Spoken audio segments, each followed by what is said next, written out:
La Vierge à l'enfant de Jeanne d'Évreux est une œuvre réalisée entre 1324 et 1339, conservée aujourd'hui au musée du Louvre. Elle est un don de la reine Jeanne d'Évreux à l'abbaye de Saint-Denis en 1339.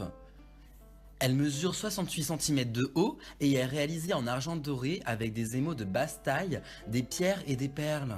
Cette œuvre est une ronde bosse, sans âme de bois, ce qui veut dire que la structure à l'intérieur est creuse. Elle représente une vierge qui était couronnée à l'origine, mais cette couronne a malheureusement disparu. La composition de la vierge est serpentine. La vierge est représentée dans un léger contrapposto. C'est une œuvre qui a été réalisée pour que l'on puisse circuler autour et se rendre compte du travail complet des orfèvres. Cette vierge repose sur un socle haut de 14 cm, bordé de moulurations et d'un cavet et des feuilles en relief. Sur le socle, des scénettes se développent tout autour, entrecoupées par des piliers encastrés représentant des prophètes. Parmi les scènes, on retiendra par exemple la Nativité qui représente une vierge assise dans un lit selon la tradition occidentale. On insiste alors sur l'humanité de la Vierge, on met en avant sa forme terrestre et non plus sa forme divine. La scène de l'annonce au berger rappelle, elle, l'humble cadre du lieu de naissance de Jésus-Christ.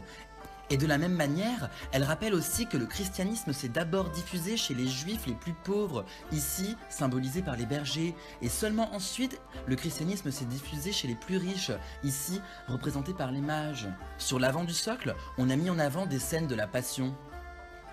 Jeanne d'Évreux, qui a commandé l'œuvre, est une descendante de Saint Louis, une grande bienfaitrice de Saint-Denis, mais surtout, elle est la première femme mécène importante de l'histoire. L'œuvre faisait partie d'un groupe de grandes statuettes d'orfèvrerie aujourd'hui disparues. Jeanne d'Évreux a alors fait un don à l'abbaye de Saint-Denis, car c'est l'abbaye royale par excellence, elle est dépendante directement du roi et du pape. C'est une abbaye très riche et puissante, il y a là-bas un trésor qui est réuni depuis les Mérovingiens. À l'époque, les reliques ont une importance primordiale. On les conserve jalousement. Jeanne d'Évreux, en faisant ce cadeau, ce don à l'abbaye de Saint-Denis, voulait aussi assurer le salut de son âme et de son époux.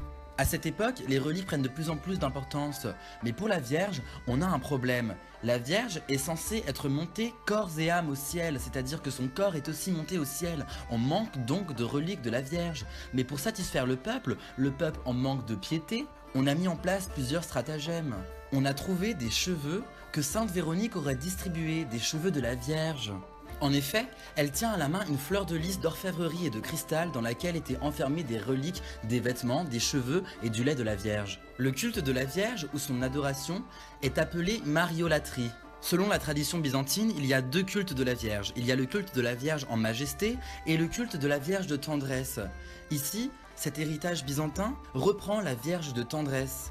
La Vierge devient terrestre, elle est vraiment une mère liée à son fils, et plus seulement un trône pour Jésus, d'où les attitudes plus libres des personnages. On insiste alors plus sur le côté Vierge mère de Jésus et non pas Vierge procréatrice du Messie sauveur de l'humanité. Tout cela entre dans le contexte de développement de la statuette de culte entre le XIIe et le XIVe siècle. La figure principale, ici, présente le reliquaire à proprement dit. Ici, notre Vierge, elle tient bien à la main sa fleur de lys, qui est à la fois le symbole de la royauté, mais aussi de la soumission du souverain à Dieu. Mais aussi, la fleur de lys est le symbole de la Vierge par excellence. La fleur de lys fait écho à la pureté de la Vierge. À l'époque, des nouvelles thématiques sont mises en place à cause de changements radicaux de la société. Ces images de dévotion sont plus émotives et on met vraiment plus en avant le thème de la passion et le rôle médiateur de la Vierge pour toucher le fidèle. De plus, la période gothique est une période d'épanouissement de l'orfèvrerie et de l'ivoirerie dans le nord de la France. On assiste à une multiplication des reliquaires en forme de statuettes. Par rapport à l'art roman, l'art gothique est plus naturaliste dans l'anatomie, il y a plus de dynamisme des figures. Les prophètes ici reflètent les idées typologiques de l'époque, qui tendent à faire des préfigurations entre l'Ancien Testament et le Nouveau Testament. Il faut aussi noter l'importance de l'atelier parisien dont l'œuvre serait issue. On a bon nombre de statuettes qui imitent l'architecture et la sculpture monumentale. Il y a même une certaine rivalité en fait entre les statuettes qui cherchent à surpasser parfois la grande sculpture. On a même un nom d'artiste pour l'œuvre. On pense à Jean Pucelle. En effet, on sait que cette œuvre utilise une nouvelle technique d'orfèvrerie l'émail translucide sur taille basse de Toscane. Et notre œuvre est une des premières œuvres françaises à l'utiliser. Pourtant, on sait que Jean Pucelle a fait le voyage jusqu'en Toscane, et il aurait ramené cette technique de Toscane. Notre œuvre est vraiment caractéristique du style parisien apparu dans les années 1240. On peut comparer cette œuvre à la Vierge et l'Enfant de Beauficelle, de l'église Notre-Dame de Beauficelle, du deuxième quart du XIVe siècle. On retrouve le même drapé mouvementé et contrastant de la Vierge, sa chevelure, mais il y a moins de réalisme, notamment dans le visage. On peut aussi comparer notre œuvre à la Vierge et l'Enfant de la Sainte-Chapelle. C'est une œuvre toute en ivoire qui est aujourd'hui conservée au musée du Louvre. Datée de 1265 à 1279, elle est un peu antérieure à notre Vierge de Jeanne d'Évreux. Mais on retrouve des caractéristiques esthétiques similaires. Le voile sur la tête avec la trace d'une couronne disparue, les effets du drapé avec les plis tombants typiques de l'art parisien qui est également un important centre de production d'ivoirie. Pour conclure, il y a plusieurs choses qu'il faut vraiment retenir dans cette œuvre. C'est d'abord la notion de trésor.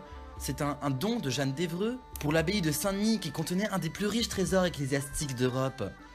Ce qu'il faudrait retenir aussi, c'est la pièce d'orfèvrerie. C'est une œuvre d'orfèvrerie qui contribue à la splendeur liturgique et royale. C'est significatif de l'évolution du culte des reliques avec une nouvelle façon de penser. Ce qui marque aussi, c'est la virtuosité de la main de son artiste, ainsi que son exemple exceptionnel de la technique nouvelle de l'émail translucide sur basse taille.